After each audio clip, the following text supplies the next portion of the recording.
On June 5, 1723, a baby was stolen from a Scottish churchyard. The child's name was Adam Smith, and without him, the modern world as you know it would not exist. No iPhones, no Amazon, no global economy connecting every corner of the planet. This kidnapping, brief as it was, nearly erased the man who would explain why nations succeed or fail, why some grow wealthy while others starve, and why the baker makes your bread not out of kindness, but self-interest. Adam Smith was born in Kirkcaldy, a small port town on the east coast of Scotland, roughly 16 miles north of Edinburgh. The exact date is uncertain. What we know is he was baptised on June 5th, which means he likely entered the world days earlier. His father, also named Adam Smith, had died 6 months before his son's birth. The elder Smith had been a customs officer and a lawyer, respectable positions that provided a modest income, but no fortune. His widow, Margaret Douglas, was left to raise the child alone. Kirkcaldy in 1723 was a town of perhaps 1,500 souls, its prosperity built on salt production, coal mining, and the manufacture of nails. Ships came and went from its harbour, bringing goods from London, Amsterdam, and the Baltic ports. Young Adam would have grown up watching this commerce, seeing merchants haggle, sailors unload cargo, and craftsmen at their trades. The rhythm of economic life pulsed through the town streets. He absorbed it all. The kidnapping happened when Adam was about 3 years old. His mother had taken him to visit relatives, and during the visit, the boy wandered off. A band of Romany travellers passing through the area took him. It's unclear whether this was opportunistic child theft or a case of mistaken identity. What matters is that Margaret Smith noticed her son's absence within hours and raised the alarm. A search party formed immediately. They tracked the travellers into the woods and found young Adam frightened but unharmed. The kidnappers fled without resistance. This incident could have ended differently. Stolen children in the 18th century often vanished forever, sold into servitude or raised among strangers. Had the search taken a few hours longer, had the trail gone cold, the boy might never have returned. And without Adam Smith, the intellectual foundation of modern capitalism would have waited for someone else to build it. If anyone ever did. Margaret Smith was fiercely protective after this. She devoted herself entirely to her son's upbringing and education. Adam grew up as an only child, unusual for the era when large families were the norm. His mother's undivided attention shaped him profoundly. She read to him, encouraged his curiosity, and instilled the discipline that would later allow him to produce works of staggering depth and complexity. The boy was sickly, physically weak, and prone to strange fits of absent-mindedness that would persist throughout his life. He would fall into deep thought and lose track of his surroundings entirely. Stories from his childhood describe him standing motionless for long periods, oblivious to people calling his name. His mother worried, neighbours thought him odd. But behind those distracted eyes, a mind of extraordinary power was taking shape. At age 4, Adam began his formal education at the Kirkcaldy Burr School. The curriculum was rigorous by modern standards, focused primarily on Latin, the language of scholarship, and international discourse. Students spent hours each day conjugating verbs, translating passages, and memorizing classical texts. Mathematics was taught, but not emphasized. History and geography received modest attention. The goal was to produce young men who could read Cicero in the original and compose elegant prose in a dead language. Smith excelled. He had a gift for languages and a memory that retained vast quantities of information. By age 7, he was reading Latin fluently. By 10, he had moved beyond the curriculum and was exploring texts on his own initiative. His teachers recognized something exceptional. They pushed him harder. He responded by working even harder in return. But Latin and rhetoric were not what captured young Adam's imagination. He was drawn instead to mathematics and natural philosophy, what we now call science. The early 18th century was a period of intellectual ferment in Europe. Isaac Newton had published his Principia Mathematica in 1687, revolutionizing humanity's understanding of the physical world. Newton's ideas were spreading through universities and scholarly circles, transforming how educated people thought about everything from planetary motion to the nature of light. Scotland was particularly receptive to these new ideas. The Scottish Enlightenment was beginning to stir, a movement that would produce some of the most influential thinkers of the age. David Hume, Adam Ferguson, and later Thomas Reid would emerge from Scottish universities to reshape philosophy, history, and economics. Smith would become the greatest of them all, though no one could have predicted this in the 1730s when he was simply a bright boy in a provincial school. In 1737, at age 14, Smith left Kirkcaldy for the University of Glasgow. This was not unusual. Scottish universities admitted students younger than their English counterparts, and 14 was a typical age to begin. Margaret Smith had scraped together the funds to send her son, a significant sacrifice for a widow of modest means. She believed in his potential. He would not disappoint her. Glasgow in 1737 was Scotland's second city, a bustling commercial centre with a population approaching 20,000. The university, founded in 1451, sat on High Street in the heart of the city.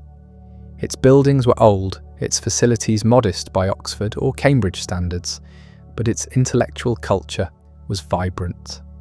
The Scottish universities operated differently from their English equivalents. There was less emphasis on rote learning, more on critical thinking. Professors lectured in English rather than Latin, making ideas more accessible. Students were encouraged to question, to debate, to think for themselves. Smith thrived. He studied under Francis Hutcheson, the professor of moral philosophy, a man whose influence on the young student cannot be overstated. Hutcheson was himself a radical thinker, challenging orthodox ideas about ethics, politics, and human nature. He argued that humans possess an innate moral sense, that we naturally feel sympathy for others and are drawn toward actions that promote the common good. This wasn't the grim Calvinist doctrine of human depravity that dominated Scottish theology. It was something warmer, more optimistic about human potential. Hutcheson's lectures were performances. He didn't simply read from prepared texts. He spoke passionately, gestured dramatically, engaged his students in dialogue. He made philosophy come alive. Smith attended every lecture, took copious notes, and began to develop his own ideas in response. The seeds of the theory of moral sentiments, the book that would make his reputation decades later, were planted in Hutcheson's classroom. But Smith's education extended beyond formal lectures. Glasgow was a trading city, its wealth built on tobacco imported from Virginia and Maryland. Merchants grew rich on this Atlantic trade, and their money flowed through the city's economy.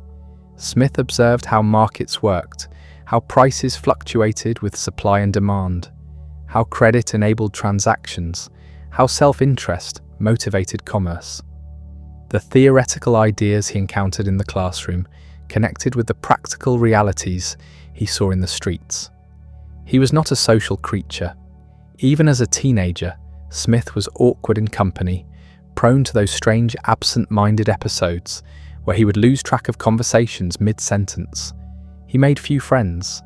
He spent most of his time alone, reading, thinking, filling notebooks with observations and arguments. His classmates found him strange. His professors found him brilliant.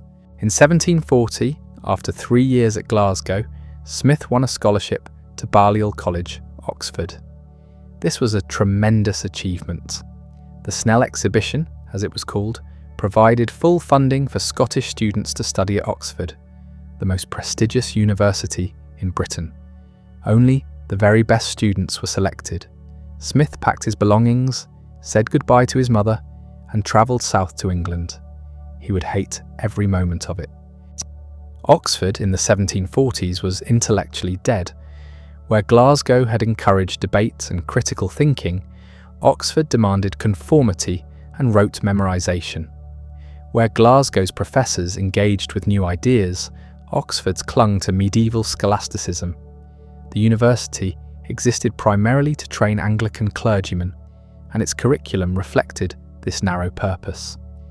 Students spent years passing theological disputes that Smith found pointless. Independent thinking was discouraged. Questioning received orthodoxy could lead to punishment. Smith was miserable. He later described his years at Oxford as the most useless period of his life. The professors, he said, had given up even the pretense of teaching. They collected their salaries and did nothing. The students, mostly wealthy Englishmen preparing for careers in the church or government, had no interest in learning. They drank, gambled, and waited for their degrees. But Smith did not waste his time. He had access to Oxford's libraries, among the finest in Europe, and he spent 6 years reading everything he could find. He worked through the classics, Plato and Aristotle, Cicero and Tacitus. He read modern philosophy, Descartes and Locke, Hobbes and Mandeville.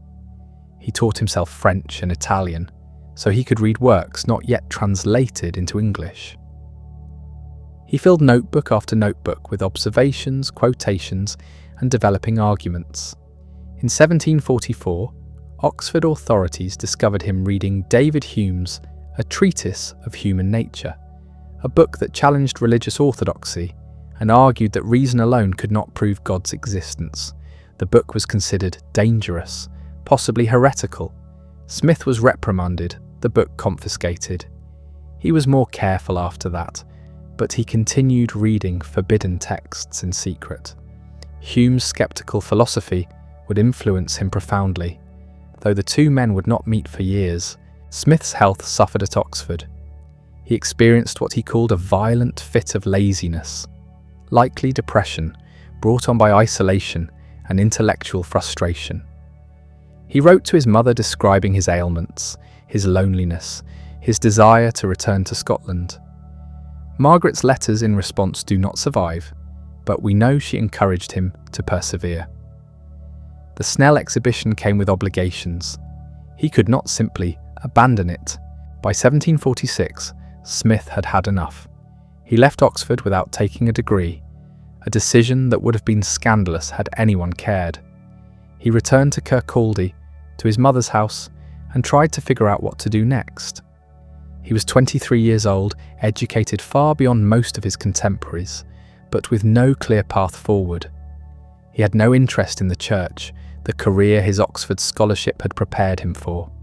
He had no connections in government or law. He was a scholar without a position, a thinker without an audience.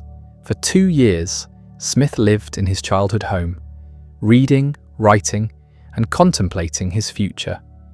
He helped his mother manage household affairs. He walked the same streets he'd walked as a boy, watching the same merchants and sailors go about their business. He was stuck, waiting for an opportunity that might never come. Then in 1748, a letter arrived that would change everything. A group of Edinburgh intellectuals, led by the philosopher Lord Kames, invited Smith to deliver a series of public lectures on rhetoric and literature. They had heard about this brilliant young man who'd studied at Glasgow and Oxford. They wanted to give him a platform. The lectures would be held in Edinburgh, Scotland's capital and intellectual centre. There would be no salary, but there would be an audience of educated men eager for new ideas. Smith accepted immediately. He began preparing lectures on style, composition, and the art of persuasion, but he would not simply teach rhetoric. He would use these lectures to introduce his developing ideas about human nature, morality, and society. The Edinburgh lectures would be his debut, his first chance to present himself to the world as a serious thinker. Everything he had read, everything he had thought about during those long years at Oxford and in his mother's house, would pour out in those lectures. Edinburgh in 1748 was not London or Paris, but for Scotland it was everything that mattered. The old town rose steeply from the valley, a jumble of stone tenements packed so tightly that neighbours could shake hands across the narrow closes. The city smelled of coal smoke and sewage, of ale from the taverns and ink from the printing houses. It was filthy, crowded, dangerous after dark. It was also alive with ideas. The Scottish Enlightenment was beginning, though no one called it that yet. In coffee houses and private drawing rooms, men gathered to argue about philosophy, science, politics, and human nature. They were lawyers and ministers, physicians and professors, merchants with intellectual ambitions. They read voraciously, debated fiercely, and believed that reason could unlock the secrets of the world. Into this ferment stepped Adam Smith, 25 years old, unknown, nervous, and carrying a stack of carefully prepared lecture notes. The lectures began in autumn.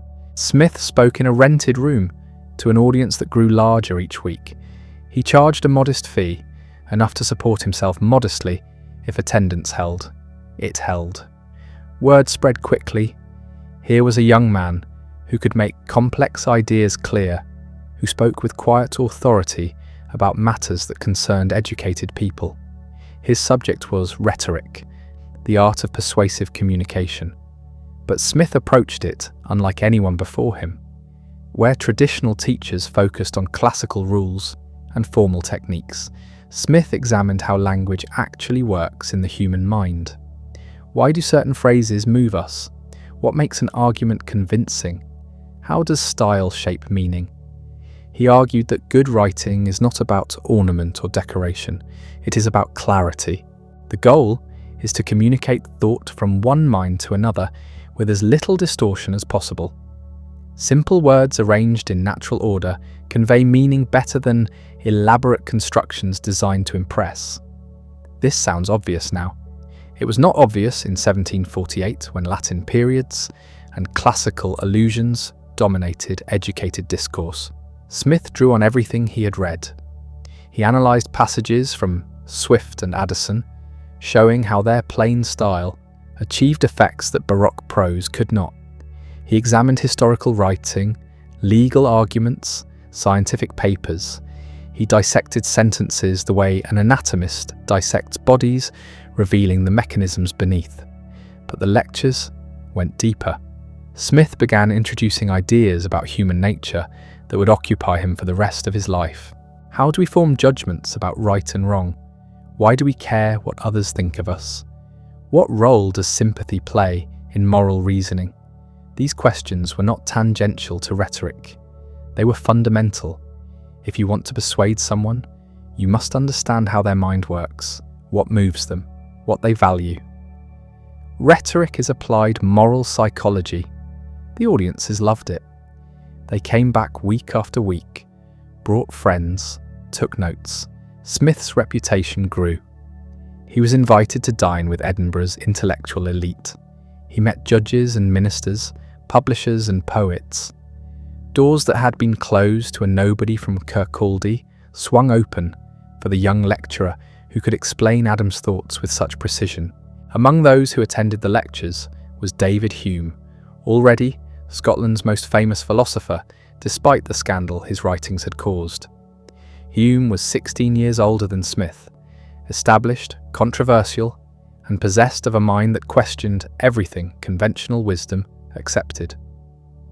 Their meeting would become one of the great friendships in intellectual history. Hume saw immediately what Smith was capable of. Here was a young man who had read deeply, thought carefully, and could express ideas with remarkable clarity. More importantly, Smith was not intimidated by Hume's reputation or his skeptical philosophy. They could argue as equals. They began meeting regularly. Long conversations over dinner stretched into the evening. They discussed metaphysics and morality, politics and human nature. They disagreed on many points. Hume was more skeptical, more willing to follow arguments to uncomfortable conclusions.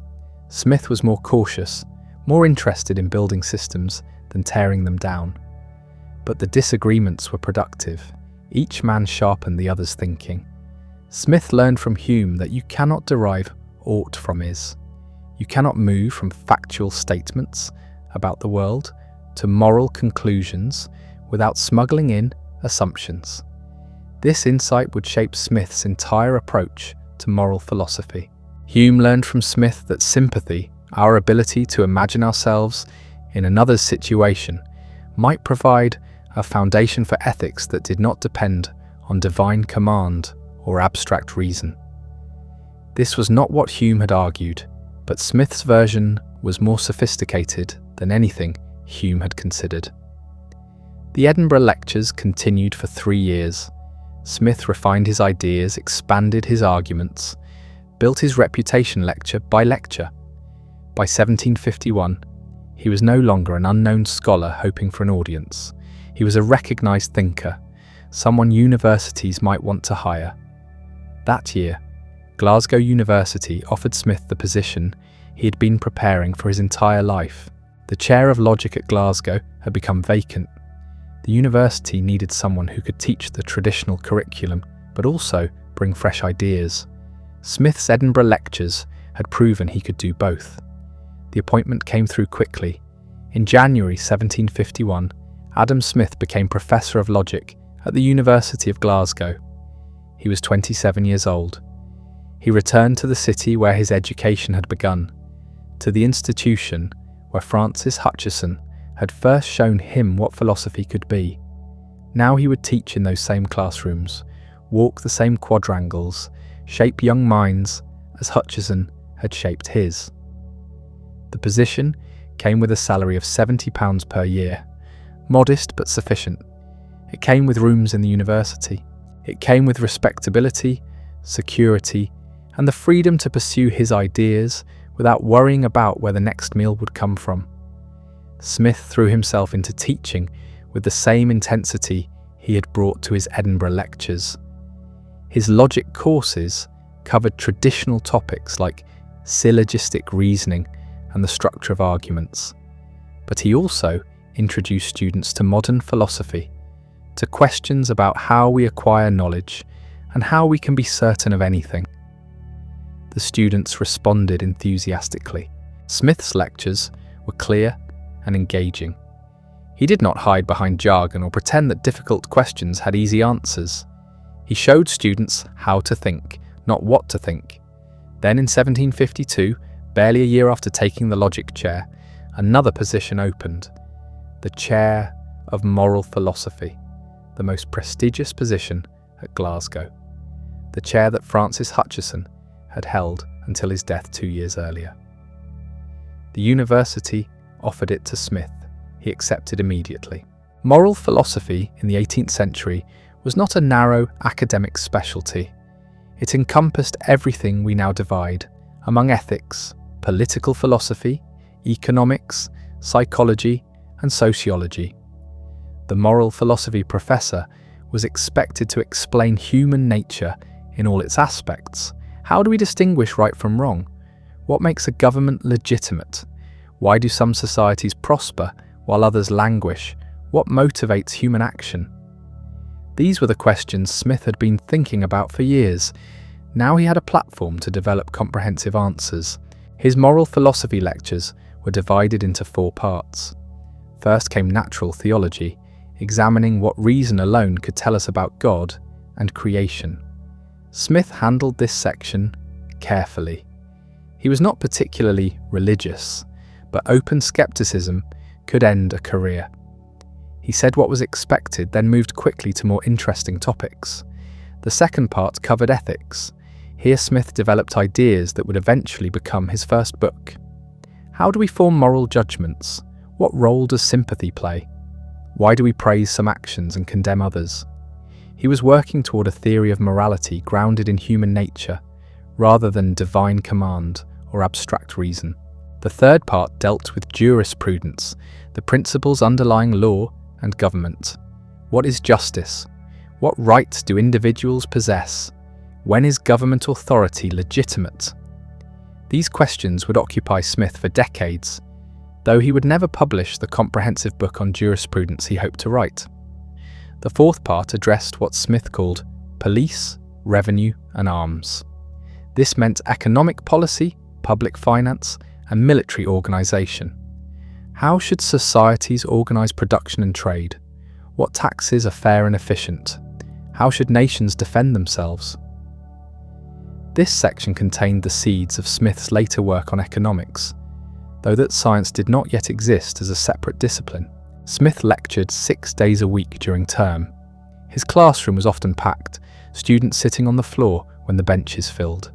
He spoke without notes, developing arguments extemporaneously, responding to questions, following lines of thought wherever they led. Former students would remember these lectures decades later as the most stimulating intellectual experience of their lives. Outside the classroom, Smith maintained a punishing schedule of reading and writing. He revised his lecture notes constantly, incorporating new ideas, refining arguments, testing theories against evidence and objection. He corresponded with philosophers across Europe. He published essays in Edinburgh journals. He was building towards something larger, though he was not yet sure what form it would take. His life settled into a comfortable routine. He lived in university rooms with his mother, who had moved to Glasgow to keep house for him. Margaret was in her 60s now, still sharp, still the centre of her son's emotional life. They dined together most evenings. She managed his domestic affairs while he worked. Smith never married. He showed little interest in romance, though he maintained warm friendships with several women in Glasgow's intellectual circles. His life was his work. The university, his lectures, his developing philosophical system. These filled his days completely. He was respected by colleagues, admired by students, increasingly recognised beyond Glasgow as one of Scotland's leading thinkers. But he had not yet produced the work that would make his reputation permanent. That would require stepping away from teaching, finding uninterrupted time to write, and risking the security he had finally achieved. The opportunity came in 1763 from an unexpected source. Charles Townshend was a rising politician in British government, wealthy, ambitious, and married to a widow with an adolescent son. The boy, Henry Scott, Duke of Buccleuch, was one of the richest young men in Britain, heir to vast estates in Scotland and England. He needed education, refinement, exposure to continental culture. He needed a tutor. Townshend had heard about Adam Smith from multiple sources. The Glasgow professor was brilliant, respectable, and unlike most academics, capable of functioning in fashionable society. Townshend made an extraordinary offer. Smith would resign his Glasgow professorship and spend 2 or 3 years travelling Europe with the young Duke. He would receive £300 per year during the tour, double his university salary, and a pension of £300 per year for life afterward. It was an astonishing sum. The pension alone would give Smith financial security for the rest of his days. He would never need to work again unless he chose to. He could devote himself entirely to writing the books he had been planning for years. But accepting meant leaving Glasgow, abandoning teaching, stepping away from the intellectual community that had nurtured him. It meant spending years as a servant, essentially, guiding a teenager through France and Switzerland, while the boy learned manners and languages. It meant putting his philosophical work on hold. Smith agonised over the decision. His friends in Glasgow urged him to refuse. Why leave a prestigious professorship for what amounted to employment as a glorified governess? But the pension was impossible to ignore. With that guaranteed income, Smith could finally write without worrying about supporting himself. He could take risks, pursue arguments wherever they led, publish books that might take years to complete. In early 1764, Adam Smith resigned from the University of Glasgow. He was 40 years old. He had spent 13 years teaching, building his reputation, developing his ideas. Now he was walking away from all of it to escort a rich teenager around Europe. His colleagues thought he was making a terrible mistake. Smith thought he was finally buying the freedom to become the thinker he had always meant to be. The journey began in February 1764. Adam Smith and his young charge, the 18-year-old Duke of Buccleuch, boarded a ship at Dover bound for France. With them travelled Henry's younger brother, Hugh Scott. who would join them for part of the tour. Smith had never been abroad. At 40, he was crossing the English Channel for the first time, leaving Britain for the first time, embarking on an adventure that would last nearly 3 years. They landed at Boulogne and made their way south to Paris. The city overwhelmed Smith. London had been impressive, but Paris was something else entirely. 500,000 people crowded into narrow medieval streets. The noise, the smells, the energy, all of it was intoxicating and exhausting. Smith spoke French adequately, though with a heavy Scottish accent that amused the Parisians. He could read philosophical texts in French without difficulty, but conversation required effort. The young Duke, educated at Eton, managed better. Paris in 1764 was the intellectual capital of Europe. The Enlightenment was in full flower. The Great Encyclopédie, that massive collaborative attempt to organise all human knowledge, was nearing completion. Its editors, Denis Diderot and Jean d'Alembert, held court at salons across the city. Voltaire, the most famous writer in Europe, had retreated to his estate near Geneva, but his influence saturated Parisian intellectual life. Jean-Jacques Rousseau was living in exile, his books banned but widely read in secret. Smith had letters of introduction from David Hume, who had lived in Paris a few years earlier and knew everyone worth knowing. The doors of the salons opened. Smith found himself dining with philosophers, economists, and aristocrats who treated ideas as entertainment. These gatherings were unlike anything in Scotland. In Glasgow or Edinburgh, intellectual discussion happened in clubs and universities, serious venues for serious men. In Paris, philosophy was performed. Brilliant women presided over salons in their drawing rooms, guiding conversation, drawing out shy guests, deflating pompous ones. Ideas were tested not through formal debate, but through wit, through the ability to express complex thoughts elegantly while balancing a wine glass. Smith was not a natural salon performer. He was absent-minded, prone to falling into deep thought mid-conversation, sometimes mumbling to himself. His French was serviceable but not elegant. He lacked the quick repartee that dazzled Parisian society. But his intelligence was obvious, his knowledge formidable, and his Scottish eccentricity was charming in small doses.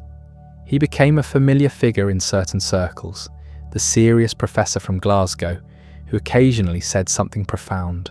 The most important connection Smith made in Paris was with François Quesnay, physician to Madame de Pompadour and leader of an economic movement called physiocracy.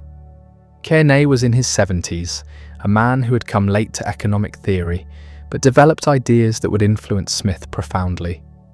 The physiocrats believed that agriculture was the source of all wealth. Manufacturing and trade simply transformed what farmers produced. They argued for minimal government intervention in the economy, for letting natural laws operate freely. Their slogan was laissez-faire, laissez-passer. Let it be, let it pass. Leave the economy alone. Smith spent hours in conversation with Quesnay and his followers. He disagreed with their emphasis on agriculture as the sole source of wealth. Manufacturing added value, he believed. It didn't merely transform it. But their commitment to economic freedom, their vision of a natural order that government should not disrupt, resonated deeply. Smith was developing his own theory of how economies work, and the physiocrats gave him language and concepts he would use for years. After several months in Paris, the party moved south to Toulouse. The plan was to spend a year there, giving the young Duke time to improve his French in a quieter setting before returning to Paris. Toulouse was pleasant but dull. It lacked Paris's intellectual ferment. Smith found himself with time, vast stretches of it, and nothing particular to do with it except supervise his pupils' education. He began to write. The book that would become The Wealth of Nations started in Toulouse. Smith had been thinking about economic questions for years, discussing them in his Glasgow lectures, turning them over in conversations with Hume and other friends. Now, with hours of uninterrupted time, He began putting his ideas on paper. He wrote slowly, revising constantly, building an argument that would eventually span 5 books and nearly 1,000 pages. The central question was simple. What makes nations wealthy? The traditional answer involved accumulating gold and silver. Mercantilists believed that wealth consisted of precious metals, that nations grew rich by exporting more than they imported, hoarding the difference in treasure. Smith thought this was fundamentally mistaken. Wealth was not gold, wealth was goods, the actual products that people consumed. A nation was wealthy when its citizens lived well, when they had food, clothing, shelter, and comforts. How did nations produce these goods most efficiently? Through division of labour. Smith had been fascinated by this concept for years. He would eventually open the wealth of nations with the example of a pin factory, describing how 10 workers, each performing a specialised task, could produce thousands of pins per day, whereas 10 workers, each making complete pins individually, might struggle to produce even 20. Specialisation created productivity. But what drove specialisation? Self-interest. Each person pursuing their own advantage, making and selling what they did best, trading for what they needed. No central authority needed to organise this. The market coordinated everything through prices. When demand for something rose, prices rose, attracting more producers. When supply exceeded demand, prices fell, driving producers to other occupations. It was a self-regulating system, an invisible hand guiding resources to their most valuable uses. Governments disrupted this natural process. Tariffs, monopolies, regulations, all of these interfered with the market's ability to allocate resources efficiently. They benefited particular merchants or manufacturers at the expense of everyone else. The proper role of government was limited: defend the nation from foreign invasion, maintain justice, protecting property and enforcing contracts, provide certain public goods like roads and education that markets alone wouldn't supply adequately. Beyond that, leave people free to trade. These ideas poured onto the pages in Toulouse. Smith wrote for hours each day, developing arguments, anticipating objections, building the structure of what would become the most important economics book ever written. But the work was interrupted. In October 1764, tragedy struck. Hugh Scott, the Duke's younger brother, fell ill with a fever. Within days he was dead. He was 17 years old. The young Duke was devastated. Smith felt the loss deeply. He had grown fond of both boys during months of travel. Now one was gone, suddenly, pointlessly. Death was common enough in the 18th century, but proximity made it no easier to bear. The party abandoned Toulouse. They travelled to Geneva, hoping the change of scene would help. Geneva was Calvin's city, Protestant and austere, more like Scotland than France. Here Smith met Voltaire, the greatest literary celebrity in Europe. The old man was in his 70s, but still sharp, still capable of the wit that had made him famous and gotten him exiled repeatedly. Smith was impressed, but not overawed. Voltaire's brilliance was undeniable, but Smith preferred thinkers who built systems rather than demolished them with mockery. They returned to Paris in late 1765, settling in for an extended stay. The Duke's grief had eased somewhat. Smith resumed his writing, though progress was slower in Paris, where social obligations consumed more time. He attended salons, dined with the physiocrats, observed the elaborate rituals of French aristocratic life. He was gathering material, storing observations about how societies organised themselves, how laws and customs shaped economic behaviour. Then in October 1766, another death. Charles Townshend, the politician who had arranged Smith's employment, died unexpectedly. He was still young, only in his 50s, but a sudden illness took him within days. Smith's position was secure. The pension had been guaranteed, and the Duke's family honoured it, but Townshend's death meant losing a patron who had taken genuine interest in Smith's work, who might have helped him in London's political circles. More immediately, it meant the Grand Tour was ending. The Duke had been abroad for nearly 3 years. He was now 21, fully adult, ready to assume his responsibilities in Britain.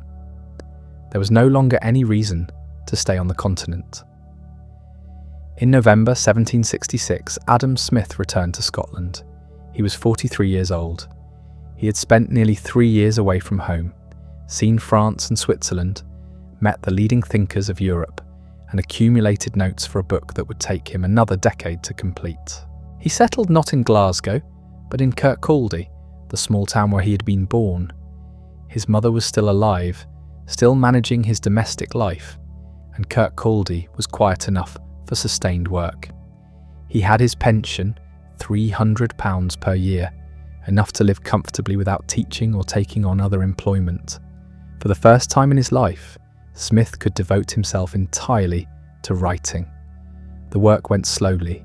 Smith was a perfectionist, revising endlessly, testing every argument, anticipating every objection. He corresponded with Hume, who was back in Edinburgh and eager to see what his friend would produce. Hume offered encouragement, pushed Smith to finish, reminded him that the world was waiting, but Smith would not be rushed. He spent his days writing, walking the shore of the Firth of Forth, thinking through problems. Evenings were spent with his mother and a small circle of friends in Kirkcaldy. It was a quiet life, almost monastic, devoted entirely to intellectual work. No university duties interrupted him. No students demanded attention.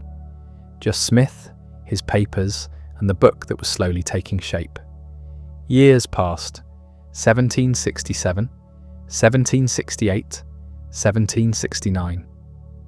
Smith occasionally visited Edinburgh, seeing Hume and other friends, but mostly he stayed in Kirkcaldy, working.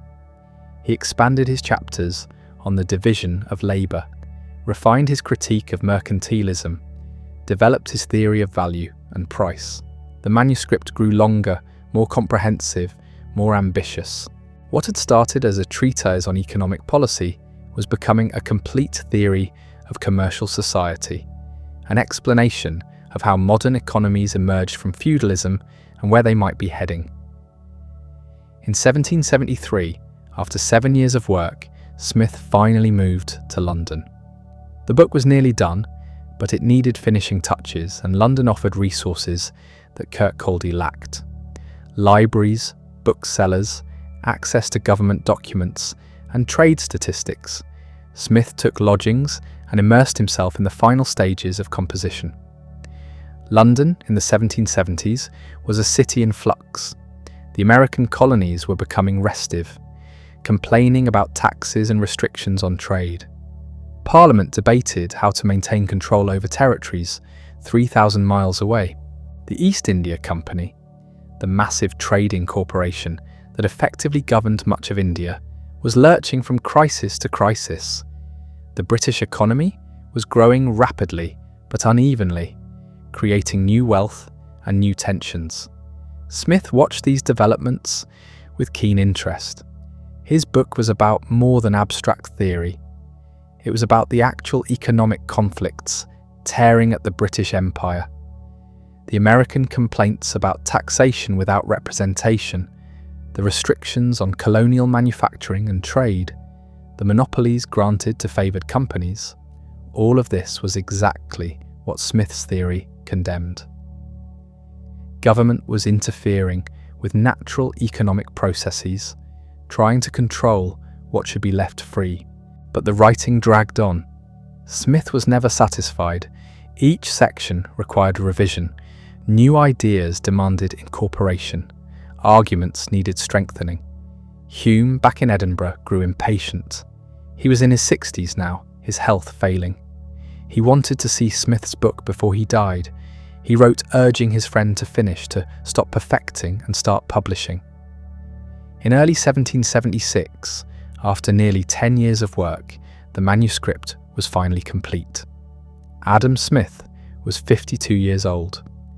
The book that would change how humanity understood economics, that would influence revolutions and reshape governments, that would still be read and argued about 2.5 centuries later, was ready for the world. On March 9, 1776, an unassuming book appeared in London bookshops. 2 volumes, dark binding, no particular fanfare. The title stretched across the page, an inquiry into the nature and causes of the wealth of nations. The author was listed simply as Adam Smith, LL.D. and F.R.S., Doctor of Laws and Fellow of the Royal Society. Nothing about the publication suggested it would become one of the most influential books ever written. The timing was extraordinary. 3 months later, across the Atlantic, American colonists would declare independence from Britain. Smith's book arrived at the precise moment when the old economic order was crumbling, when the assumptions that had governed trade and commerce for centuries were being challenged by reality. The world was ready for new ideas. Smith had them. The Wealth of Nations is not an easy read. It sprawls across nearly 1,000 pages, divided into 5 books, covering everything from pin factories to the price of silver to the proper funding of universities. Smith writes in long, winding sentences that build argument upon argument. He digresses frequently, telling stories about medieval trade fairs or the cod fisheries of Newfoundland. He includes tables of grain prices going back centuries. The structure is loose, almost conversational, as if Smith is thinking aloud rather than presenting a finished system. But beneath the sprawl lies a revolutionary insight. Smith saw that wealth is not gold or silver sitting in a treasury. Wealth is productive capacity. It's the ability of a nation to produce goods and services that people actually want. And that capacity depends on one thing above all: the division of labour. The book opens with the most famous passage in economics. Smith describes a pin factory he once visited. One worker alone, Smith calculated, might make 20 pins a day if he performed every step himself, drawing out the wire, straightening it, cutting it, sharpening the point, attaching the head. But divide the labour into specialised tasks, with each worker focusing on one step, and 10 workers can produce 48,000 pins a day, nearly 5,000 pins per worker. The difference is staggering. This wasn't just about pins. Smith was describing the fundamental mechanism of economic progress. Specialisation allows workers to become more skilled at their particular tasks. It saves the time lost switching between different activities. It encourages the invention of tools and machines that make work easier. The division of labour, Smith argued, is the reason why even the poorest worker in Britain lives better than an African king who commands thousands of subjects but has no access to specialised production. But specialisation requires something else: markets. If a worker spends all day making pins, he needs someone else to make his bread, his clothes, his shoes. The division of labour only works if people can trade. And here Smith made his most radical claim. Nobody plans this. No king or parliament sits down and decides who should make what. It emerges spontaneously from millions of individual decisions.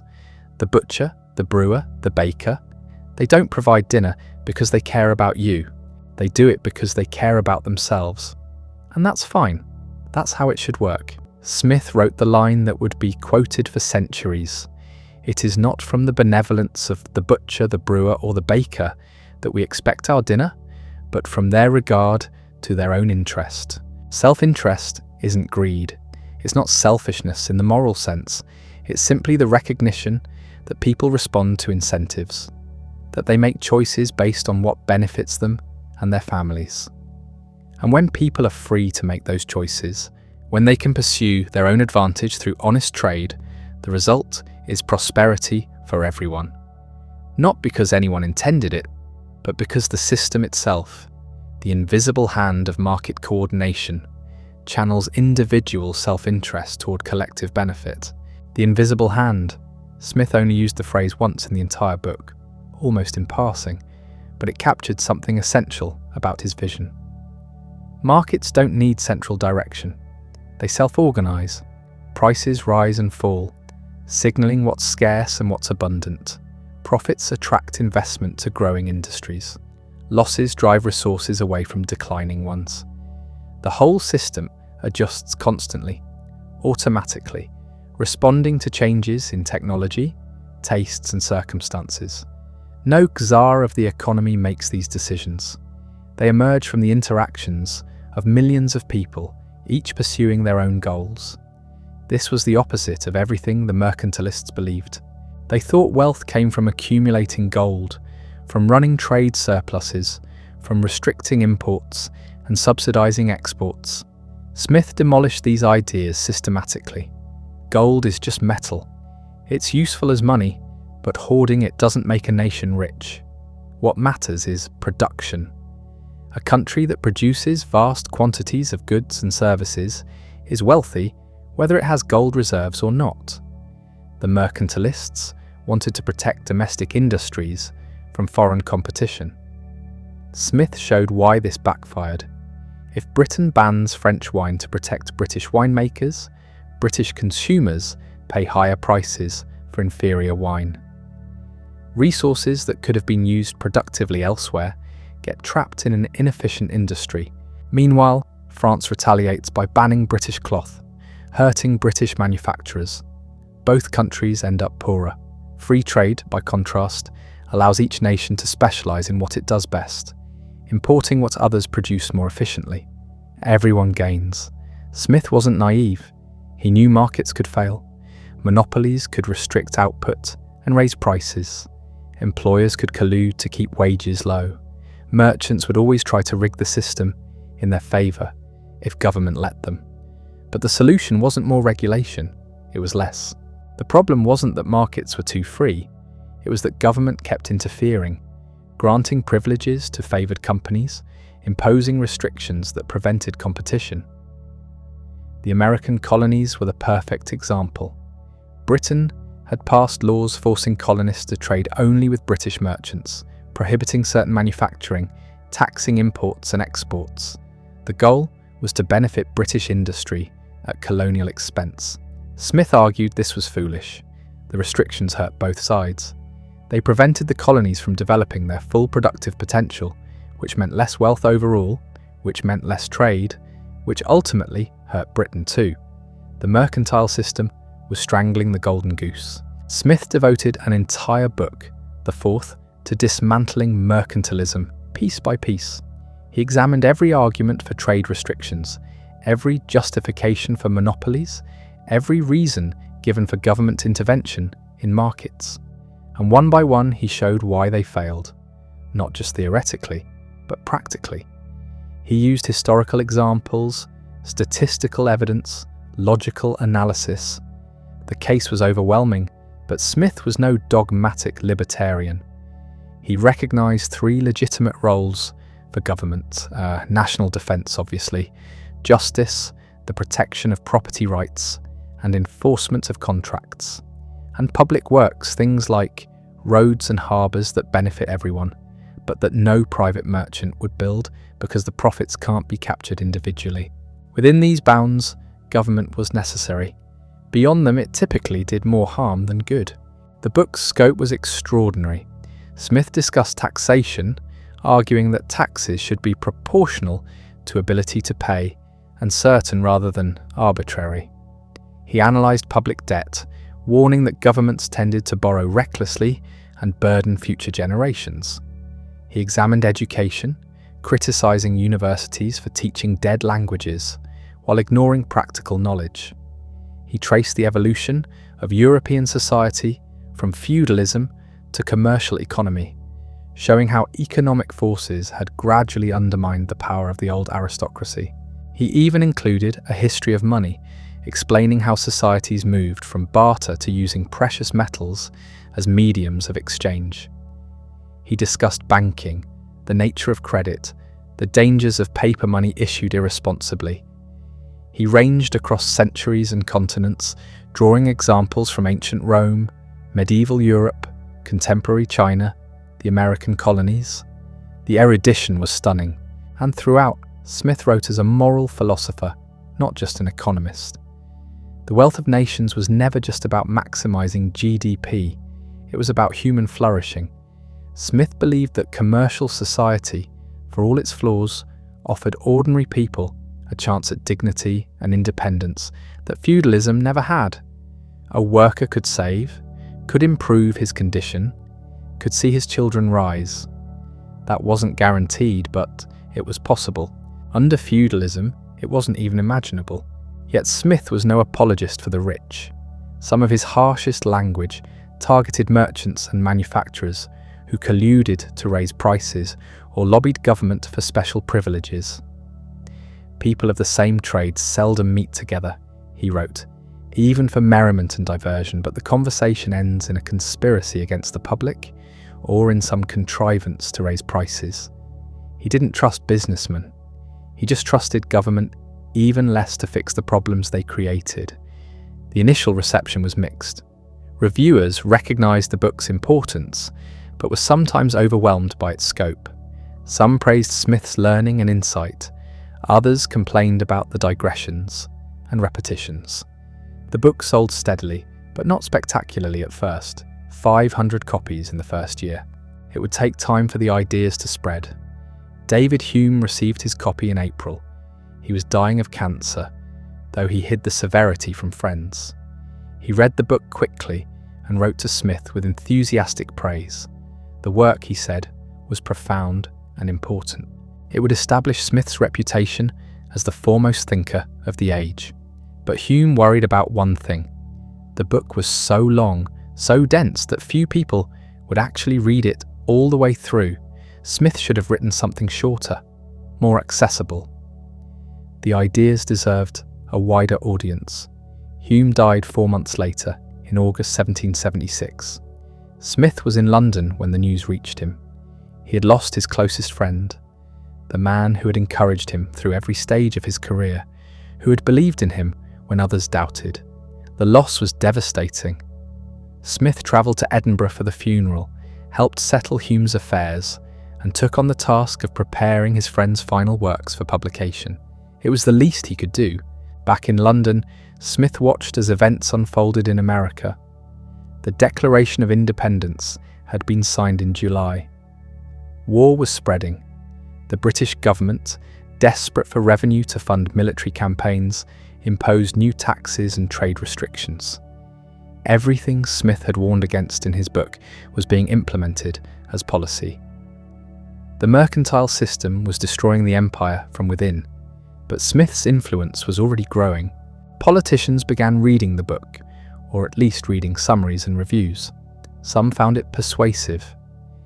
William Pitt the Younger, who would become Prime Minister in the 1780s, absorbed Smith's ideas and tried to implement them. Trade restrictions were gradually eased. Monopolies were challenged. The shift was slow, often resisted by entrenched interests, but the direction was clear. Smith had given reformers the intellectual ammunition they needed. The Wealth of Nations went through multiple editions in Smith's lifetime. Each time he revised and expanded, adding new material, refining arguments. The book grew even longer. By the 5th edition, in 1789, it had swelled to over 1,000 pages. Smith was never satisfied.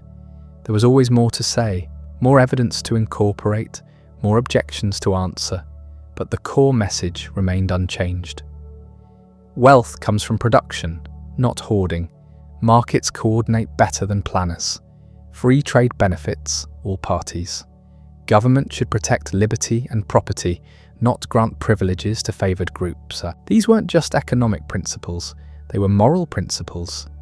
They rested on a vision of human beings as capable of self-direction, as deserving of freedom to make their own choices, as best positioned to know their own interests.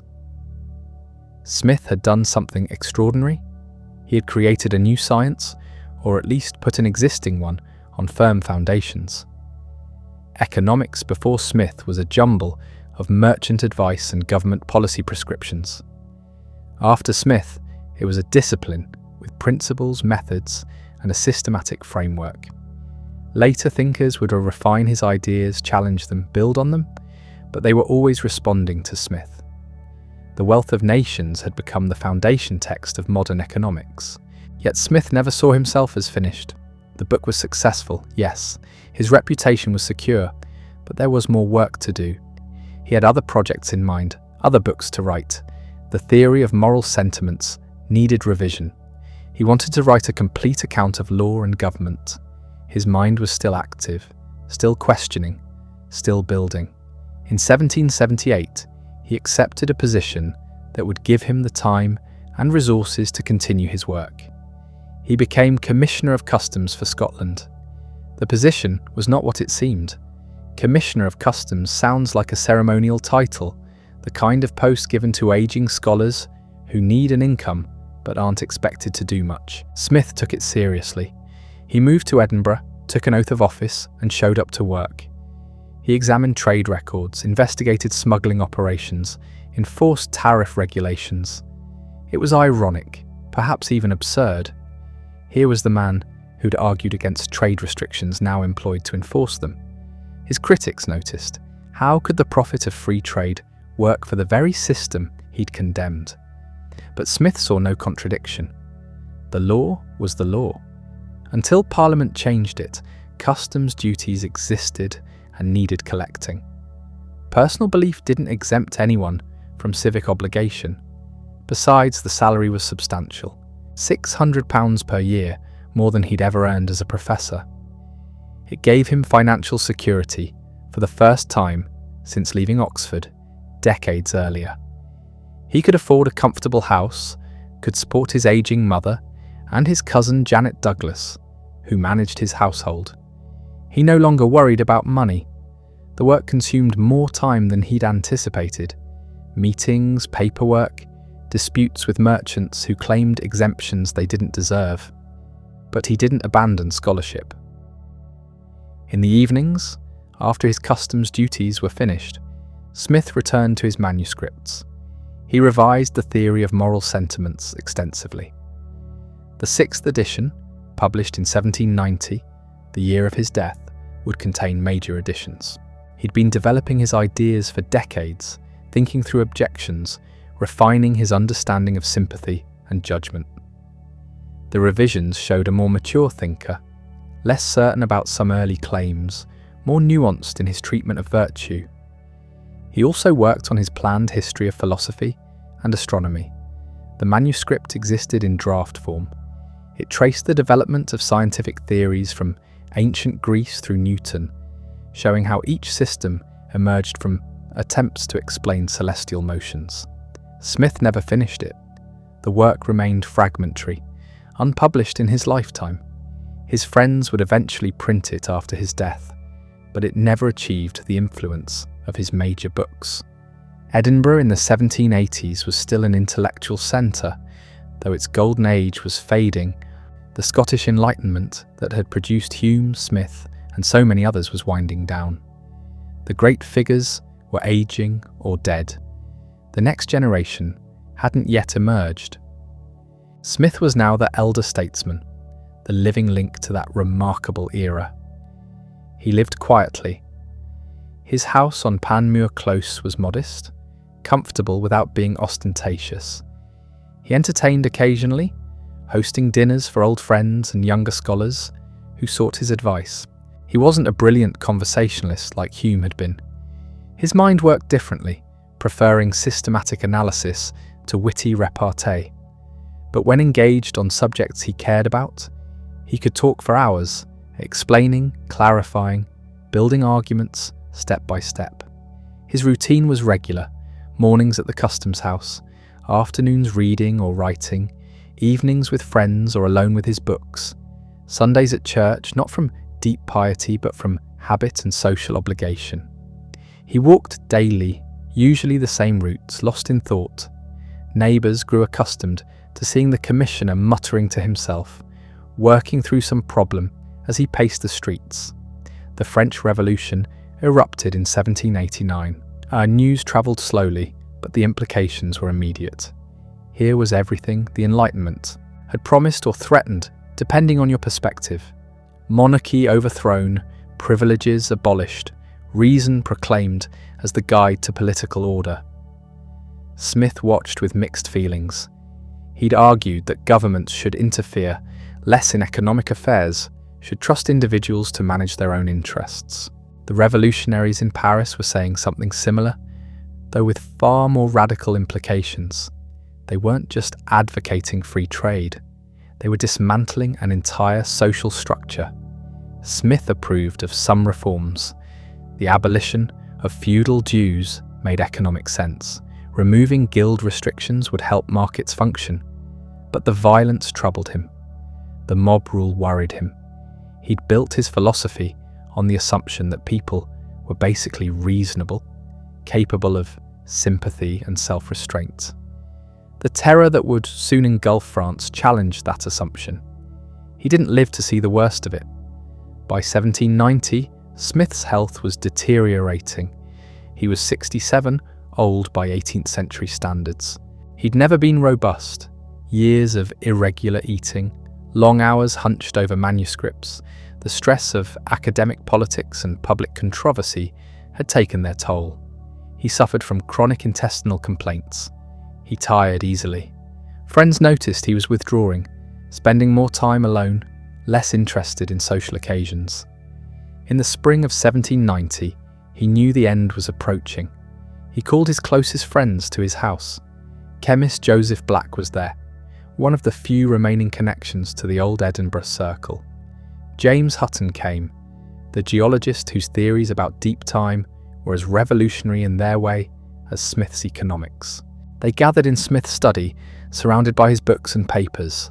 Smith had a request. He wanted them to destroy most of his manuscripts. Everything unfinished, everything not ready for publication, should be burned. He'd been working on multiple projects for decades. Drafts of books on law and government, notes on philosophy and literature, fragments of the grand unified theory of human society he'd once envisioned. None of it was complete, none of it met his standards. He couldn't bear the thought of incomplete work being published after his death, of people judging him by rough drafts and abandoned experiments. His friends protested. Surely some of it was worth preserving. Even incomplete work from Adam Smith had value. Future scholars would want access to his thought process, his development as a thinker. But Smith was adamant. He'd spent his entire career being careful, precise, building arguments that could withstand scrutiny. He wouldn't compromise now. Either the work was finished or it didn't exist. Most of it should be destroyed. They agreed reluctantly. Over the next weeks, working in Smith's presence, they sorted through manuscripts. Some were saved, works Smith designated as complete enough to preserve. The essays on philosophy and astronomy. Some letters and minor pieces, but the bulk was burned. 16 volumes of material, Smith later claimed, though that number might have been an exaggeration. Decades of work gone. On July 17, 1790, Adam Smith died at his home in Edinburgh. The cause was likely intestinal obstruction, something he'd suffered from for years. He went quietly, surrounded by friends, his affairs in order. He'd written a will leaving his modest estate to relatives. He'd arranged for his books to be distributed to friends and institutions. He'd destroyed the manuscripts that troubled him. He was ready. The funeral was simple. He was buried in Canongate Churchyard, a small cemetery in central Edinburgh. The gravestone was plain, identifying him as Adam Smith, author of the theory of moral sentiments and the wealth of nations. No elaborate monuments, no grand ceremony. He'd never sought that kind of attention in life. He didn't need it in death. The obituaries were respectful, but not effusive. Smith had been famous in academic circles, influential among certain politicians, but he wasn't a household name. The general public knew little about him. His books were read by educated people, by government officials, by merchants and manufacturers. But they hadn't penetrated mass consciousness. That would come later.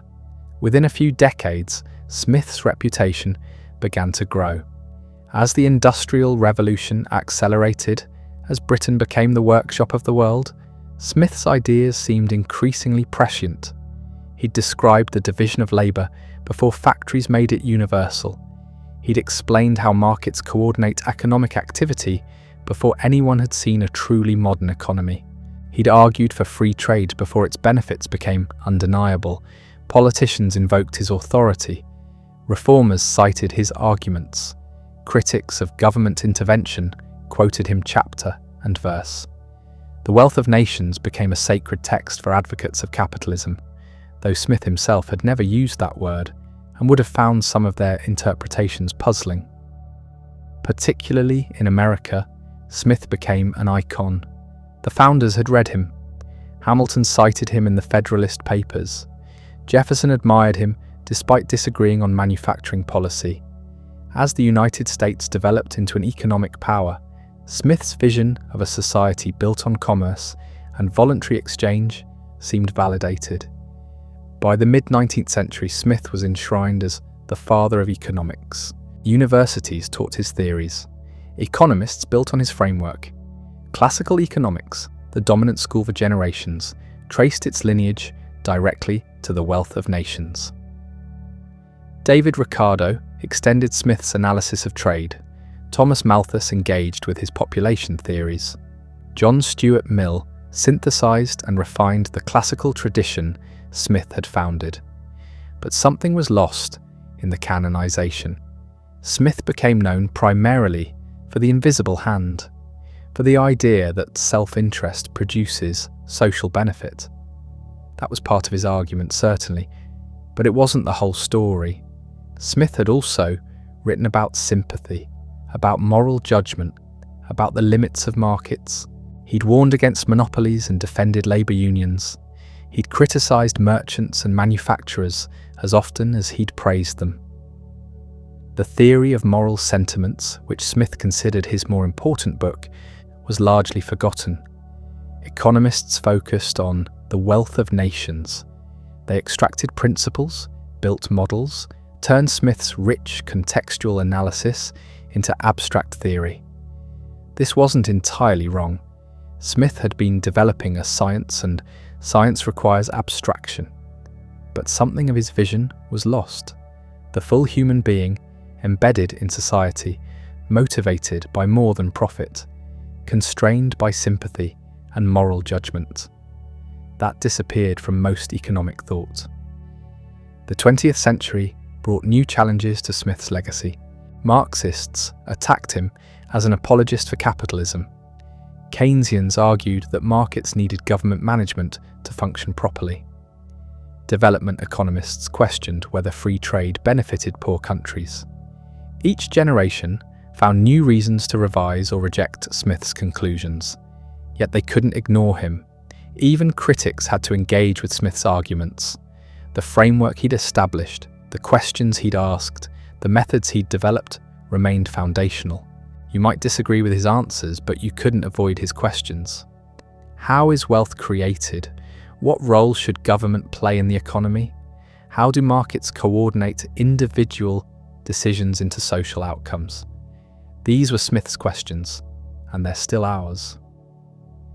In recent decades, Smith has been rediscovered as a moral philosopher. Scholars return to the theory of moral sentiments, finding a more complex thinker than the caricature of the free market fundamentalist. Smith cared about justice, about fairness, about the social conditions that allow commerce to flourish. He wasn't naive about human nature or unlimited in his faith in markets. This more nuanced Smith fits uneasily with both left and right political agendas. He can't be claimed entirely by either side. He believed in markets but also in moral restraint. He opposed government interference in commerce but supported public education and infrastructure. He celebrated individual liberty but recognized human interdependence. Perhaps that's why he endures. Smith resists easy categorization. He was working out fundamental questions about how societies function, how individuals relate to each other, how order emerges from the chaos of millions of separate decisions. He didn't have all the answers. He knew he didn't, but he asked the right questions and developed tools for thinking about them systematically. The man who died in Edinburgh in 1790 couldn't have imagined the world that would emerge from the forces he described. Global supply chains, digital currencies, multinational corporations, all of this would have astonished him. Yet the basic dynamics he identified, specialization, exchange, the coordination of self-interested action through markets, these remain recognizable. Smith's great achievement wasn't predicting the future, it was understanding the present deeply enough that his insights transcended his era. He looked at pin factories and Scottish farms and Highland shepherds and extracted principles that still illuminate how economies function. Not perfectly, not without qualification, but enough to matter, enough to make him worth reading 2.5 centuries later. That brings us to the man himself in his final years. The private Adam Smith who lived behind the public reputation. The house on Panmure Close became his fortress. Smith had never been comfortable with fame. Recognition embarrassed him. Visitors expecting the great economist often found a shy, awkward man who'd rather discuss anything but his own work. He preferred the company of old friends, people who'd known him before he was famous, who wouldn't treat him as an oracle.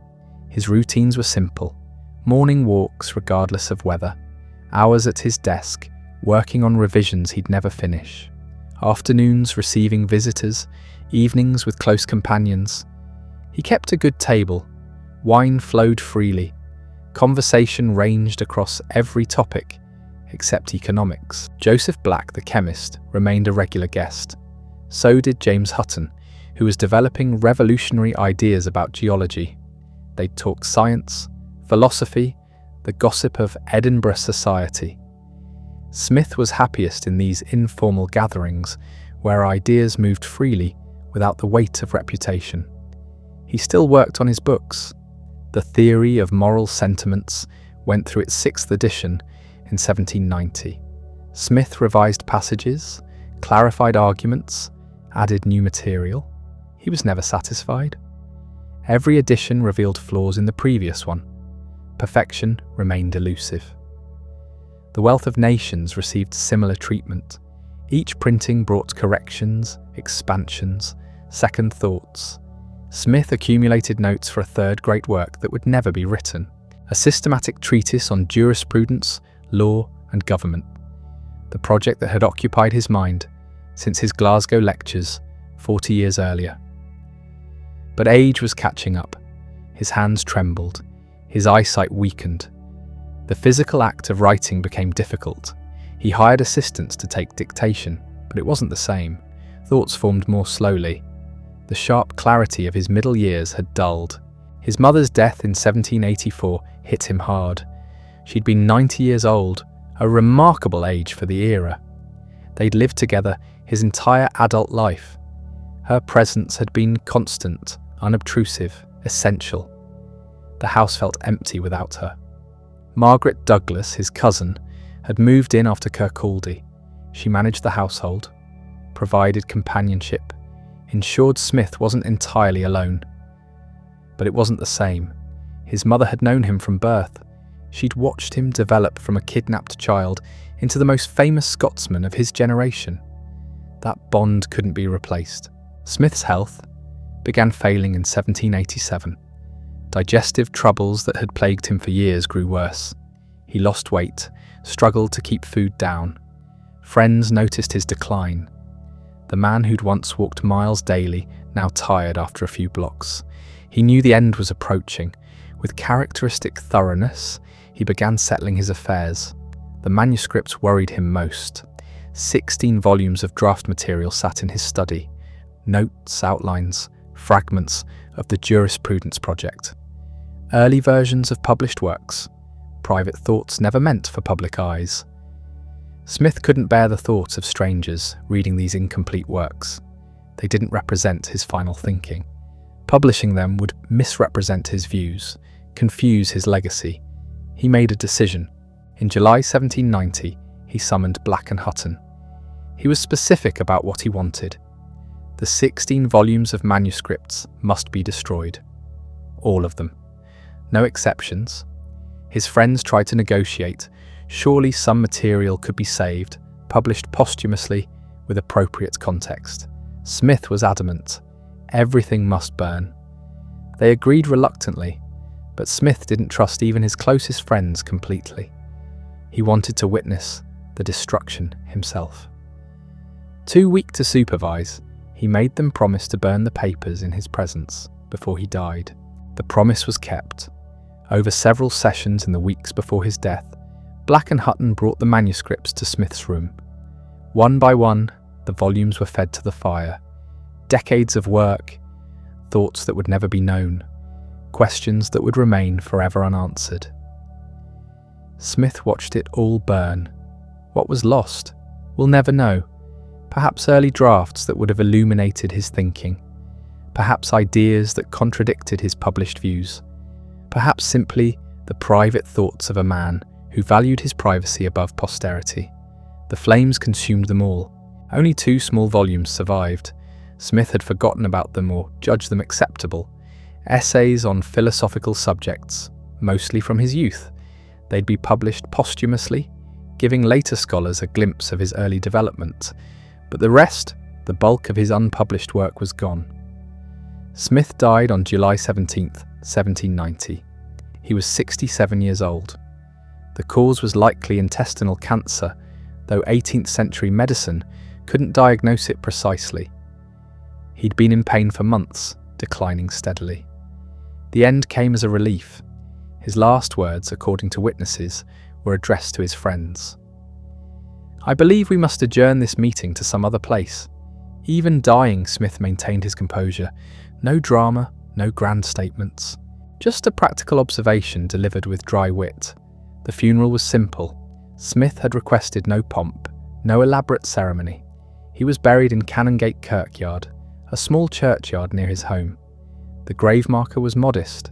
It listed his name, his dates, his authorship of The Wealth of Nations, and the Theory of Moral Sentiments. Nothing more. No monument captured his achievements. No statue commemorated his contributions. For decades, his grave went largely unnoticed. Visitors to Edinburgh walked past without realising one of history's most influential thinkers lay beneath their feet. This was exactly what Smith would have wanted. He'd never sought glory. Recognition had been thrust upon him, and he'd accepted it with visible discomfort. Given the choice, he'd have preferred obscurity, a quiet life of teaching and scholarship, known to a small circle of friends and students. Fame had been an accident, a consequence of writing books he felt compelled to write. What did those who knew him think? The obituaries were respectful but restrained. They praised his learning, his character, his contributions to philosophy and economics, but they couldn't quite capture the man. The shy, awkward professor who'd revolutionised social science remained elusive, even in death. Dugald Stewart, who'd known Smith in his later years, wrote a biographical memoir. It became the primary source for later accounts. Stewart portrayed Smith as a moral philosopher first, an economist second. He emphasised Smith's breadth, his integration of ethics and economics into a comprehensive social theory. This view would be lost as the 19th century progressed. Economics became a separate discipline, increasingly technical and mathematical. Smith's moral philosophy was set aside. The Wealth of Nations was read in isolation, stripped of its ethical context. The author of the Theory of Moral Sentiments disappeared, replaced by the founder of economics. The irony would have pained Smith. He'd always insisted that his 2 books were parts of a single system. Understanding human nature, the sources of moral judgment, the foundations of social order. These weren't separate questions. They were aspects of the same inquiry. Modern Smith scholarship has attempted to restore this unity. Reading The Wealth of Nations alongside the Theory of Moral Sentiments reveals a more complex thinker. Markets work, Smith argued, not because humans are purely selfish, but because they're capable of sympathy and moral judgment. Commerce depends on trust, and trust depends on shared moral standards. This Smith, the moral philosopher who wrote about economics, feels more relevant today. We've learned that markets don't function in a moral vacuum. They require legal institutions, social norms, ethical restraints, Pure self-interest isn't enough. You need the invisible hand, but you also need the moral sentiments that make cooperation possible. Smith understood this. He'd watched Scottish society transform, seen commerce create wealth, but also disrupt traditional bonds. He'd analysed how markets could coordinate activity without central direction, but he'd never claimed they could replace all other social institutions. Government, law, education, moral culture, all of these mattered. His death marked the end of an era. The Scottish Enlightenment was fading. The men who'd made Edinburgh a centre of intellectual life were dying off. Hume had gone in 1776. Ferguson would follow in 1816. Black and Hutton wouldn't long survive Smith. A generation was passing. The next generation would face different challenges. The French Revolution erupted a year before Smith died. The world he'd known, the stable hierarchical society of 18th century Europe, was about to be violently transformed. Revolution, war, industrial transformation. The 19th century would bring changes that would have astonished even Smith's analytical mind. Yet his ideas would prove remarkably durable. As the world industrialized, as markets expanded, as global trade connected distant nations, Smith's analysis seemed increasingly relevant. He described the mechanisms of economic growth just as that growth was beginning to accelerate. His timing was perfect. But there's a deeper reason for his endurance. Smith wasn't just describing 18th century Scotland. He was identifying patterns that transcend particular times and places. The benefits of specialization, the coordinating function of prices, the relationship between individual incentives and social outcomes. These aren't historical curiosities, they're features of how humans organize economic life. This doesn't mean Smith was right about everything. Far from it. He couldn't anticipate industrialization, corporations, labor movements, or modern finance. He wrote before modern capitalism existed. His world of small producers and local markets was nothing like the global economy that emerged. Yet the basic insights hold, not as dogma, but as starting points for analysis. Smith showed how to think systematically about economic phenomena. He provided tools that later thinkers could refine and extend. His errors were productive errors, the kind that advanced understanding even when they were corrected. Consider his labour theory of value. Smith argued that the value of goods ultimately derives from the labour required to produce them. This was wrong, or at least incomplete. Later economists showed that value also depends on utility, on what people are willing to pay. But Smith's error was generative. It forced people to think carefully about what determines prices, leading eventually to more sophisticated theories. Or take his analysis of rent. Smith saw landlords as parasitic, collecting income without contributing to production. This ignored the economic functions that land ownership can serve. But his critique raised questions about unearned income, about the relationship between ownership and productive contribution. Questions we're still debating. The invisible hand itself, Smith's most famous metaphor, appears only twice in his published works.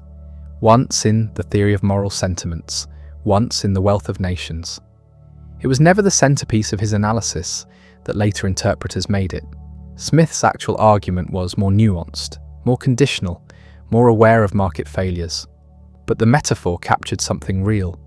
The idea that order can emerge without central direction, that coordination doesn't require a coordinator, that individual actions can produce collective benefits without anyone intending them.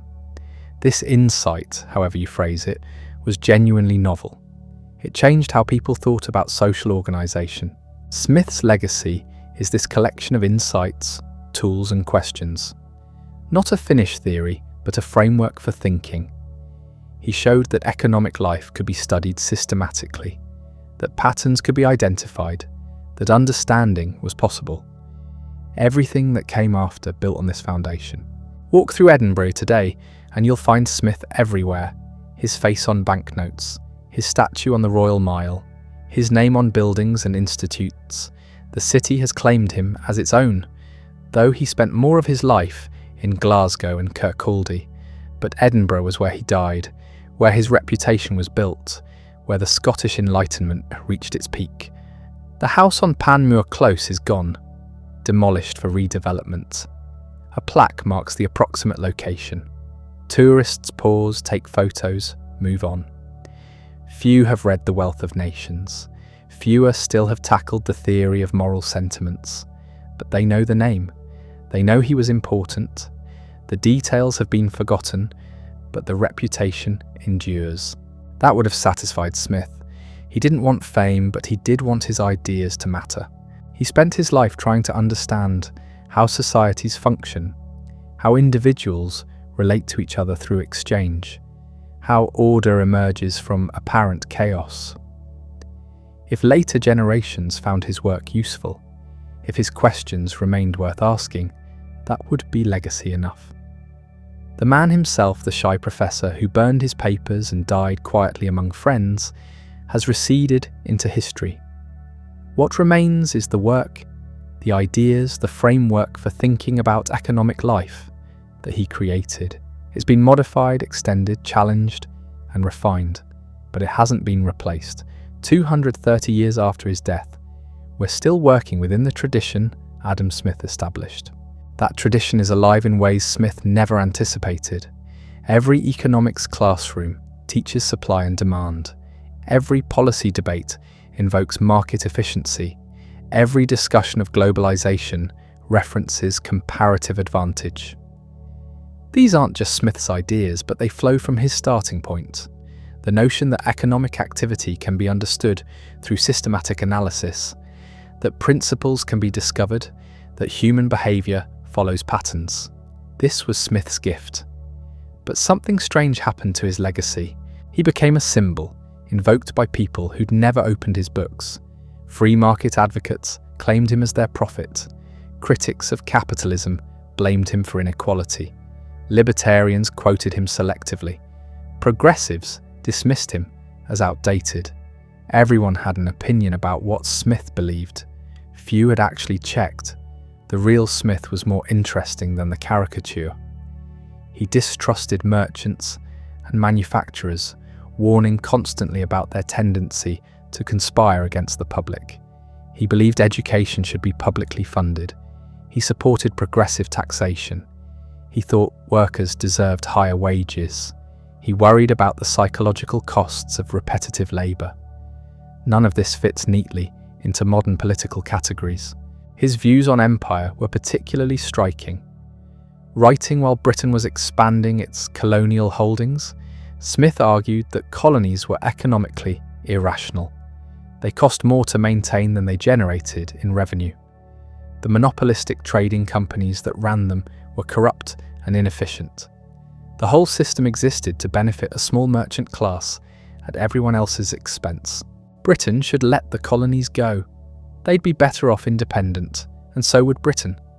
This wasn't moral opposition to colonialism, though Smith did oppose slavery on both ethical and economic grounds. It was cold calculation. The empire didn't pay. Resources spent conquering and administering distant territories could be used more productively at home. The argument was pure Smith, applying economic logic to political decisions. When the American colonies actually did break away, Smith was unsurprised. He'd predicted it. The surprising part was how little damage it did to British prosperity. Trade with the former colonies continued, now without the administrative costs. Smith's analysis had been vindicated. His methods shaped how we think about policy questions. Before Smith, economic arguments were often ad hoc, based on particular interests or theoretical abstractions. Smith grounded his analysis in observation, in how things actually worked. He asked what effects a policy would have on different groups, what incentives it created, whether it served its stated purpose. This empirical approach became standard. The wealth of a nation, he insisted, wasn't measured in gold reserves, but in productive capacity.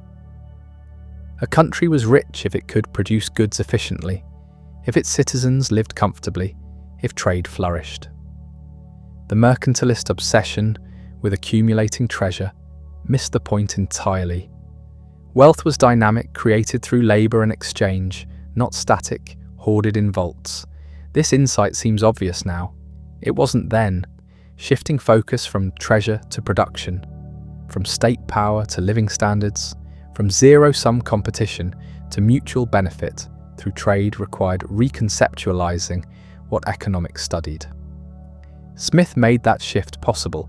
His influence extended beyond economics into moral philosophy and political theory. The argument that societies could function through voluntary cooperation rather than coercion, that individual liberty could produce collective benefits, that progress came from below rather than being imposed from above. These ideas entered political discourse through multiple channels, but Smith's work was one major tributary. The founding fathers of the United States read Smith. Alexander Hamilton drew on him while designing American financial institutions. Thomas Jefferson owned copies of his books. The Constitution's Commerce Clause reflects Smithian assumptions about the benefits of internal free trade.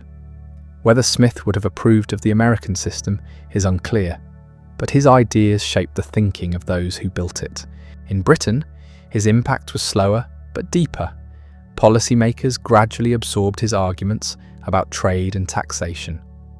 The reforms of the 19th century, dismantling mercantilist restrictions and moving toward freer trade, followed Smith's prescriptions. Not because politicians were reading The Wealth of Nations, though some were, but because his ideas had permeated elite culture. The Corn Laws, tariffs protecting British agriculture at consumers' expense, were exactly the kind of special interest legislation Smith had warned against. When they were finally repealed in 1846, the victory was claimed by Richard Cobden and the Anti-Corn Law League. But the intellectual foundation came from Smith. His theory of moral sentiments, meanwhile, influenced ethics and psychology. The idea that sympathy was fundamental to human nature, that we understand others by imagining ourselves in their position, shaped how philosophers thought about moral judgment. Charles Darwin read Smith and saw parallels to his own work on emotion and social behaviour. Even the critiques of Smith were productive. Karl Marx built his analysis of capitalism partly by engaging with Smith's labour theory of value. He accepted Smith's starting point, that labour creates value, but pushed it in directions Smith never intended. The result was a revolutionary theory that dominated political thought for a century. Marx called Smith a bourgeois apologist, but he also called him brilliant. The Wealth of Nations was one of the few books Marx consistently cited with respect. Whatever Smith's intentions, he'd identified something real about how capitalism worked. Marx's project was to complete the analysis Smith had begun, revealing what Smith either couldn't see or wouldn't admit. This is how intellectual traditions work. Ideas get taken up, modified, extended, sometimes inverted. Smith couldn't control how later thinkers used his work, but he'd given them tools powerful enough to build with. By the 20th century, Smith had become an icon.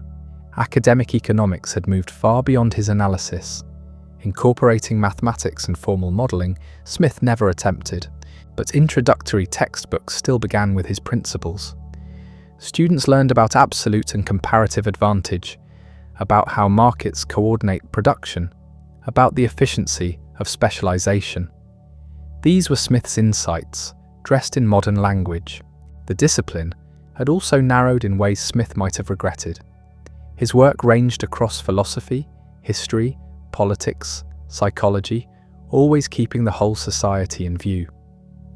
Modern economics became more technical, more focused, more powerful in its analytical tools, but narrower in its scope. The human beings in Smith's analysis, with their complex motivations and moral sentiments, became rational actors maximizing utility. The rich institutional detail became abstract models, Some economists tried to recover Smith's broader vision: institutional economics, behavioural economics, political economy, as a distinct field. All represented attempts to ask Smithian questions about how economies actually function in social and political contexts. The technical apparatus was different, but the spirit was similar. The 200th anniversary of The Wealth of Nations in 1976 sparked renewed interest. Scholars returned to the original texts, discovering a more complex and interesting thinker than the simplified version suggested. The theory of moral sentiments was republished and studied alongside the economics. Smith's lectures on jurisprudence, reconstructed from student notes, revealed the full scope of his intellectual project. A more complete picture emerged. Smith wasn't just an economist, he was a moral philosopher trying to understand the foundations of human society. Economics was one piece of that larger inquiry. Understanding how commercial societies functioned required understanding human nature, social institutions, historical development, legal frameworks, everything connected. This integrated approach has something to teach our fragmented intellectual culture.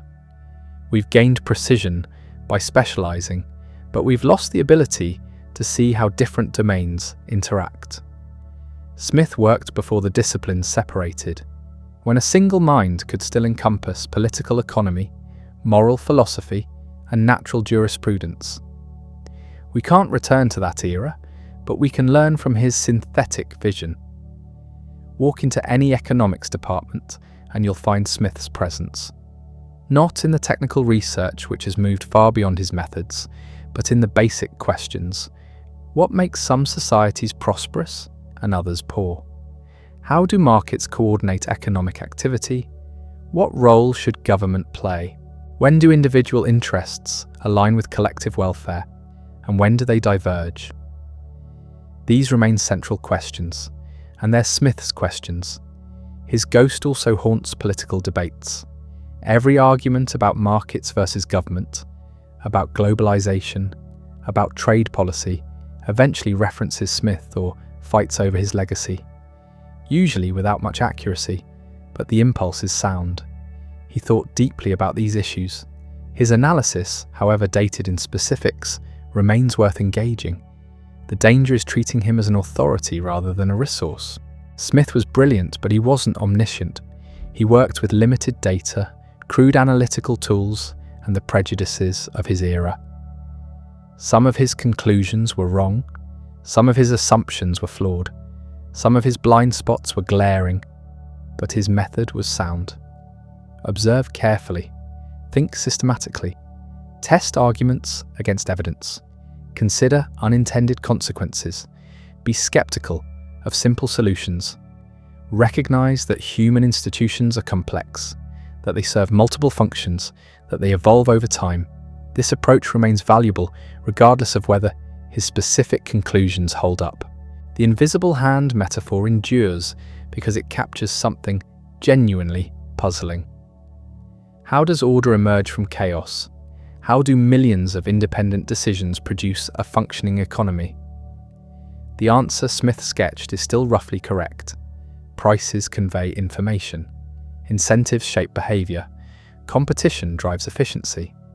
The details are more complicated than Smith knew, but the basic insight stands. So does his emphasis on institutions. Markets don't function in a vacuum. They require property rights, contract enforcement, standards, regulations, infrastructure. The legal and social framework matters as much as individual incentives. Smith understood this, even if later interpreters sometimes forgot. His concern for ordinary people, for how economic systems affected workers and consumers, not just merchants and manufacturers, also deserves recognition. Too often, economic policy is made by and for elites. Smith insisted that the welfare of the labouring poor should be the measure of a society's success. A system that enriched the few while impoverishing the many was failing by his standard. This moral foundation distinguished Smith from pure technocrats. Economics wasn't just about efficiency, It was about human flourishing. The goal wasn't to maximize some abstract measure, but to create conditions where people could live decent lives, support their families, develop their potential. The invisible hand was a means to that end, not an end itself. 250 years after The Wealth of Nations, we're still working through the implications of Smith's ideas. Globalization has created the integrated world market he envisioned, with consequences he couldn't have predicted. Digital technologies have transformed how we produce and exchange, raising questions about whether his frameworks still apply. Climate change and resource depletion challenge the assumption of unlimited growth that ran through his work. But the core questions remain. How do we organize economic life? How do we balance individual freedom with collective welfare? How do we ensure that prosperity is widely shared? What institutions do we need to make markets work for everyone? Smith didn't provide final answers, but he showed us how to think about these questions systematically. The man himself has faded into history, the awkward professor who never married, who lived with his mother, who burned his papers, who died quietly among friends. We know surprisingly little about his inner life. His personality comes through in fragments, in the testimony of friends, in the occasional personal note in his writing. What we have is the work. 2 major books, a set of lectures, scattered essays, extensive correspondence. From these materials, generations of scholars have reconstructed his thought, debated his meanings, traced his influence. The project continues. New interpretations appear regularly. The texts still yield insights. Smith would have appreciated this. He believed in cumulative knowledge, in the long conversation across generations. Each thinker builds on what came before, correcting errors, extending insights, asking new questions. The work is never finished. Understanding deepens but is never complete. His grave in Canongate Kirkyard is simple, a modest headstone marking the resting place of Adam Smith, author of The Wealth of Nations. Tourists visit occasionally. Academics make pilgrimages. Most passers-by don't notice. The ideas, though, those are everywhere. In how we think about markets and trade, in how we structure economic policy, in how we understand social cooperation, in the very framework we use to analyse prosperity and poverty. That's the real monument, not the statue or the plaque or the headstone, but the living tradition of inquiry he established. We're still thinking with Smith, still arguing with him, still building on his foundation.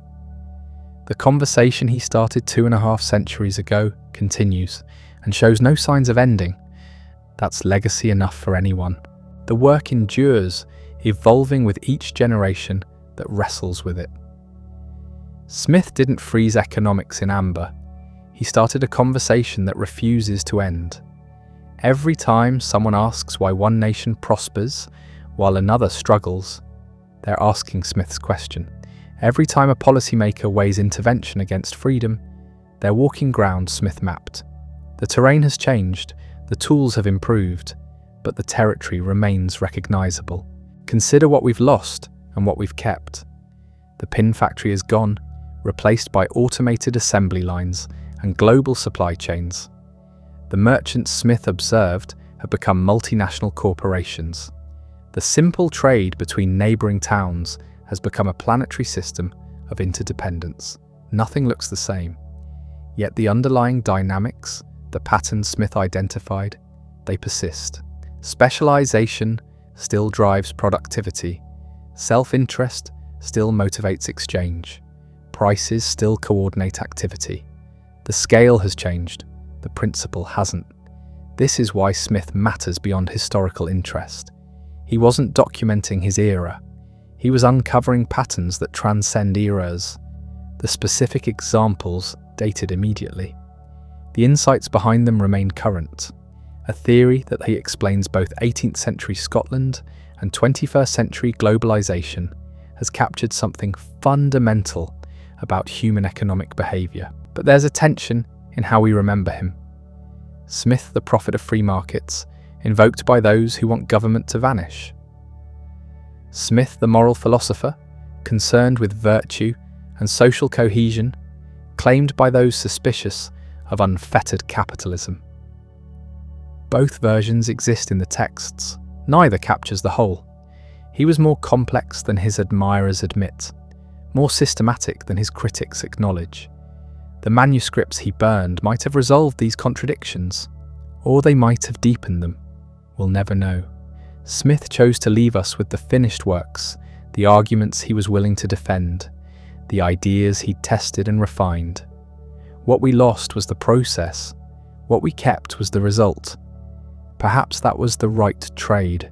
His influence operates on multiple levels. There's the direct lineage, economics as a discipline, tracing itself back to the wealth of nations. There's the broader cultural impact, how market logic has shaped modern consciousness.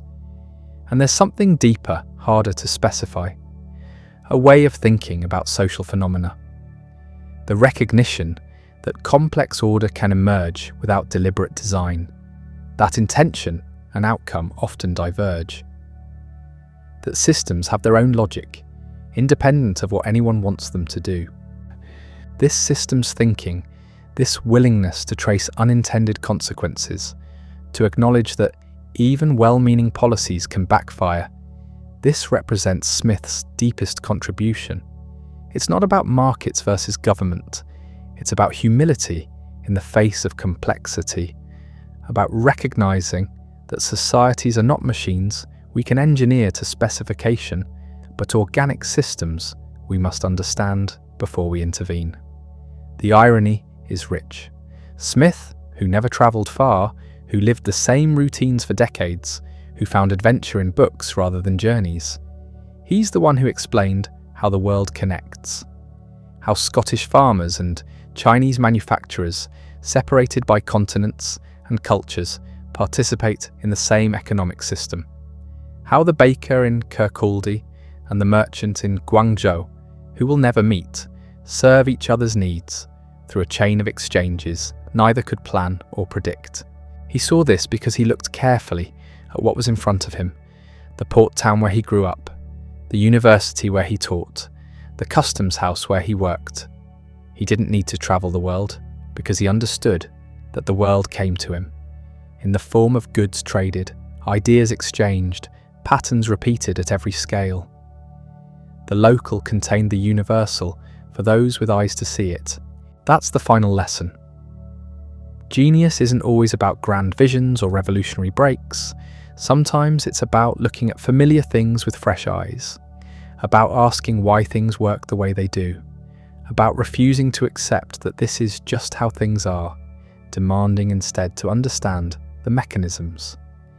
Smith looked at markets everyone else took for granted and asked what made them possible.